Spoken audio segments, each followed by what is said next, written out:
Hey guys, Doug with Matic Rifleman. So today we're going to be reading Genesis 3 out of the Scriptures, 2009 edition ISR. We're going to go ahead and hop right into this thing in Genesis 3. And the Nahash was more crafty than all the lives of the field which Yahweh Elohim had made. And he said to the woman, "Is it true that Elohim has said, 'Do not eat of every tree of the garden'?" And the woman said to the Nahash, "We are to eat of the fruit of the trees of the garden. But of the fruit of the tree which is in the midst of the garden, Elohim has said, 'Do not eat of it, nor touch it, lest you die.' And the Nahash said to the woman, 'You shall certainly not die. For Elohim knows that in the day you eat of it, your eyes shall be opened, and you shall be like Elohim, knowing good and evil.' And the woman saw that the tree was good for food, that it was pleasant to the eyes, and a tree desirable to make one wise. And she took of its fruit and ate. And she also gave to her husband with her. And she also gave to her husband with her, and he ate.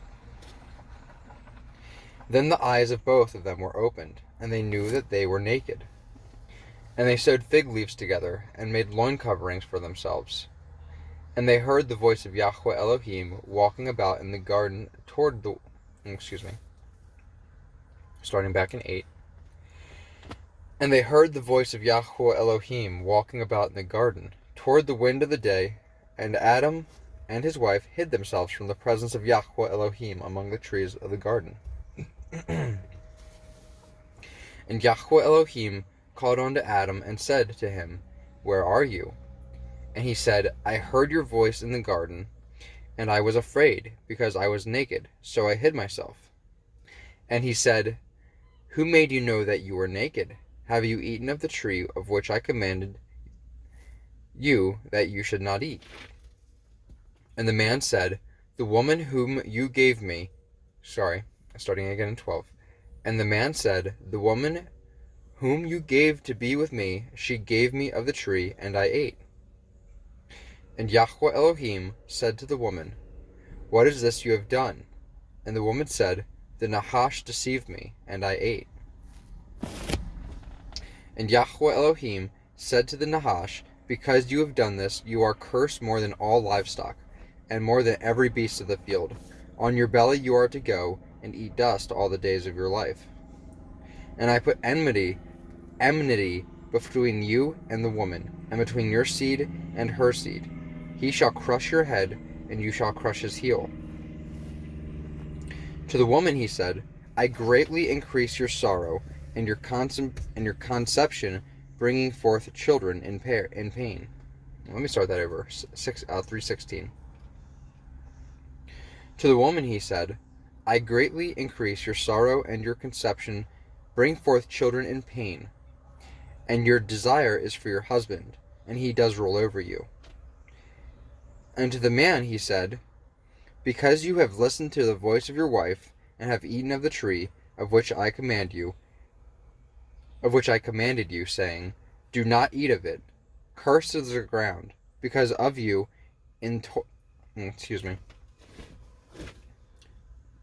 Cursed is the ground because of you. In toil you are to eat of it all the days of your life. And the ground shall bring forth thorns and thistles for you, and you shall eat the plants of the field.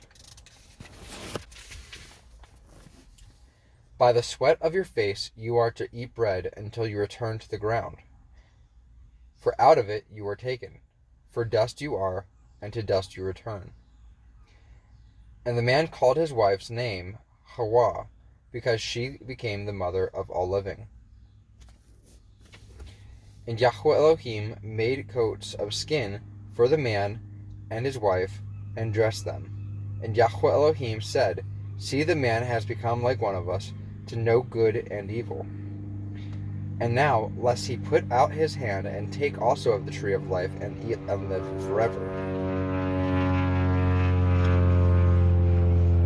So Yahweh Elohim sent him out of the Garden of Eden to till the ground from which he was taken. And he drove the man out. And he placed cherubim at the east of the Garden of Eden, and a flaming sword which turned every way to guard the way of the tree of life. And that concludes our reading of Genesis 3.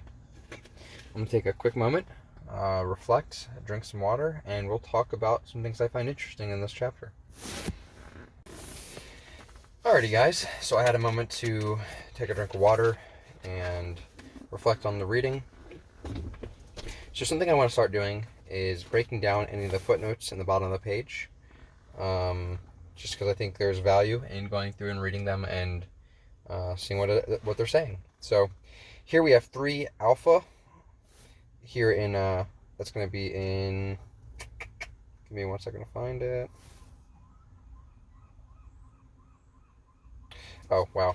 3:1, the third word of the sentence, the third word of the third chapter, the Nahash. Then we have the little note for lowercase a, and down here we have 3a or 3 alpha, and it says, or Nahash, traditionally rendered as the serpent. Or I'm sorry, let me read that again. Or Nahash, traditionally rendered the serpent. See explanatory notes, serpent, and Nahash. I'm going to go ahead and flip to the explanatory notes really fast, or I believe they're in the back. I'm not wrong.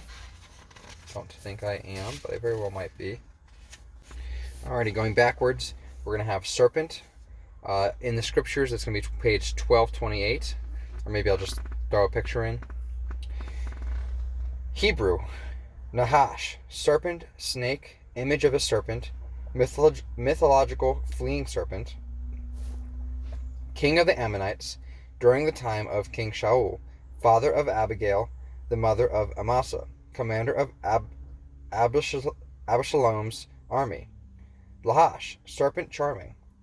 Nehushtan, a thing of brass, brazen serpent made by Moshe in the wilderness that was worshipped in the time of King Hezekiah of Judah before he destroyed it. Nahash, city of serpent, also a Udite. Zahalith, boundary stone near Jerusalem, near Adaniah, slew sheep and oxen. Mapim, a Binyanite, one of the 14 descendants of Rael. Pithan, snake, venomous serpent, cobra, adder, or viper. Cepha, or Siphoni, poisonous serpent, viper, snake, or Shephan, or Shepham, serpent, son of Bela, and grandson of Benjamin. Cephiphan, horned snake, adder. Serapha, one of those. Fiery serpent, poisonous serpent. Seraphim, majestic beings with 6 wings, human hands or voices in attendance upon Elohim. Tannin, dragon, serpent, sea monster, sea or river monster, serpent, venomous snake. Back into Nahash. A proper name meaning shining or shining one, often translated as serpent. Also see serpent. So there you go for that. Something I found interesting in this is the part where Adam doesn't take accountability for his actions and just hides behind the actions of his wife. Guys, don't do that. That is not how things are intended to be. If your wife messes up, it is your responsibility to let her know that whatever she's doing is not right for whatever reason. It's your job to be loving and able to communicate in such a way that does not harm her emotionally, spiritually, physically, etc. There's nothing loving about lying to someone. That's just not how it works. And hiding behind her mistakes is not a manly thing to do. So make sure you are not doing what Adam did, because it is wrong. Now, as far as the Nahash deceiving them, it's said here that the Nahash is quite wise, with the lack of knowledge of good and evil. The Eve, or how do they say it in here? Hawa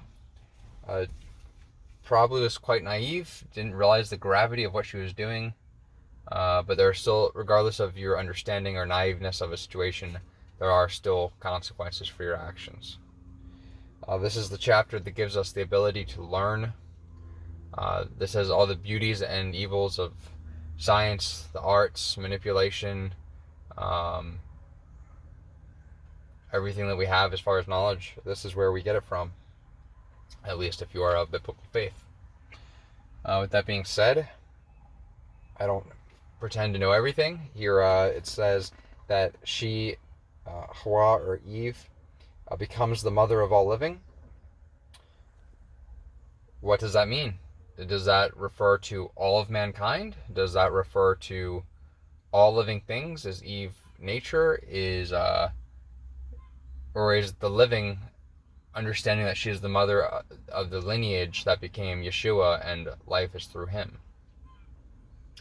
That's up for argument and interpretation, and I would prefer to do that with beer or cigars around a campfire than on a YouTube video.